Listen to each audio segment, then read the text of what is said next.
This is a very different book. This is a spiritual text, and it's about how we can get unstuck from the various situations in life that trap us. It's a tiny book, and it has 10 thematic sections, and each of the sections is elaborated upon by 10 verses. So each of the 10 verses in the sections explains, really fleshes out the philosophy of the book. At the risk of sounding ridiculous, I would like to say that every single page in this book is a consummation of a lifetime of experience, mine, my clients, and my teachers. And it is a lesson from my heart to your heart. And it is my wish that it would be a stone that I skip upon the waters.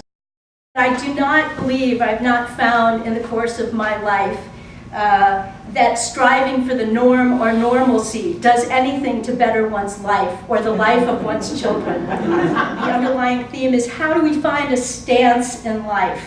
The stance in life that will enable us not to become hardened, rigid, cold, detached, and removed, and not to become sad and broken and devastated and crushed, but rather the stance that will enable us to experience our uniqueness at every moment and turn to our uniqueness for the answers so that we can respond to the unique prerequisites of this immediate situation. So I see this as a traveling medicine chest without negative side effects. And I invite you now to come along with me.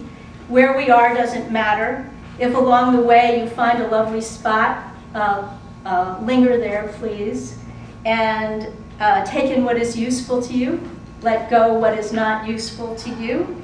I hope you will enjoy this as much as I wish, and I know you will benefit from it in some way that I cannot know. I want you to think about a time when perhaps you were in a state of mind when you were rushing. I'm sure that hasn't happened to anyone in here lately, right?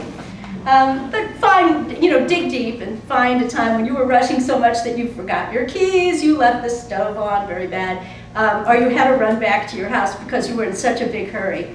This is a lesson from Chile. If you are in a big hurry, slow down. You will get there faster and it will feel better. The wind is hard. You can't go against it. Old tree roots stretch out across the way. As the Chileans say, despacito por las piedras, watch out for the stones. If you are in a big hurry, slow down. This verse was written for people running across the Andes, and that's why they use despacito por las piedras, watch out for the stones. The last section I want to read from is called The Gift. And the gift, I say, is what we're given in life. It's not what we asked for and not necessarily what we want. Criticism is best received as a gift. And I'll tell you why. If you receive criticism as a gift, it will not harm you. Don't pick up a bomb. Okay? This is called The Giver and the Gift. And it's on how to receive criticism. Fail-proof, you will never be defensive again. When you are offered a criticism, leave that gift on the table, admire it from all angles before you decide whether to pick it up. A gift may tell you more about the giver than about yourself. When my son was 4, he gave me for my birthday a shiny, bright red truck. Often people give what they love best or what they want or need. If there is love, it is in the act itself. You can appreciate the act and decline the gift. You are designed to deal with your own life and your own feelings and your own disappointments, and you will heal again. What we're not designed to deal with is a lot of the environmental pollution and the social structures that are so cruel. We're not really designed for that. I say in a section called Love and Healing that to heal is to dream of what is not yet. And in Hebrew, the root word for heal and dream is the same. So to heal is to dream of what is not yet. And then we work to make it happen. And it will take all of us as one breath, one love, one heart, and one mind to heal this planet. And I hope we still harbor that dream and don't let the politics of the day, whatever they are, stand in the way of our keeping that very human dream. We have the right to express that dream fully on our time on planet Earth, even if we don't see it manifested around us in anything. The last one I want to read from that section, and then I just will read one more with you in closing, is called A Lasting Treasure.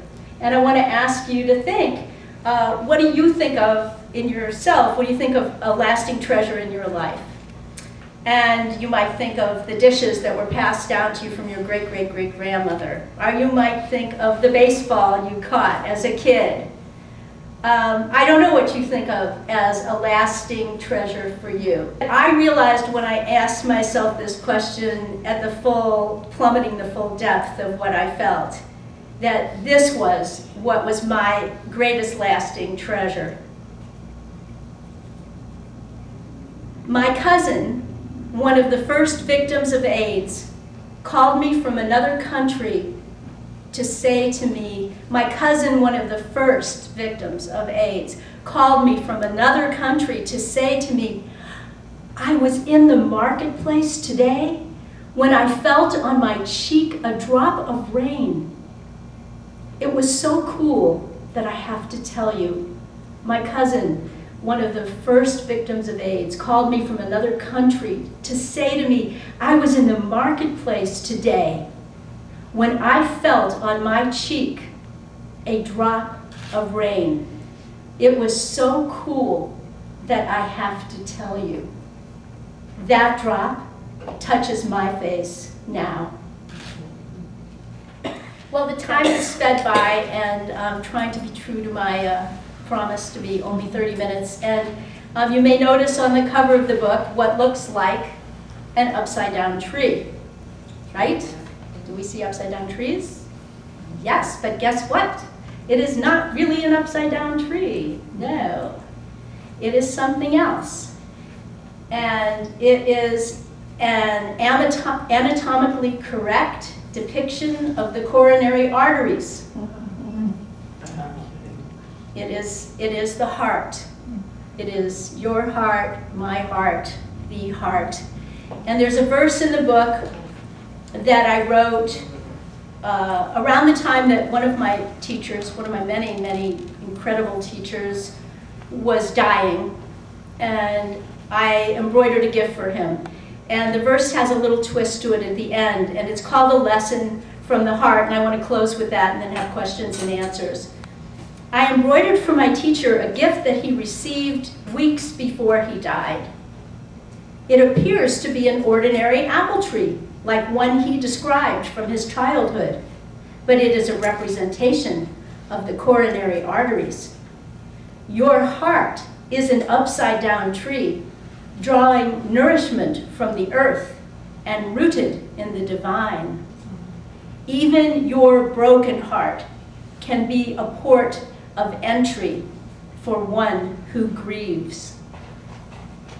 So the verse is really about when you are brokenhearted and when you have lost someone you love, or you have lost something very precious to you that you cannot replace, and you feel like, I can't leave the house, I can't go out, I have nothing to give, I'm too broken, I'm too grief-struck.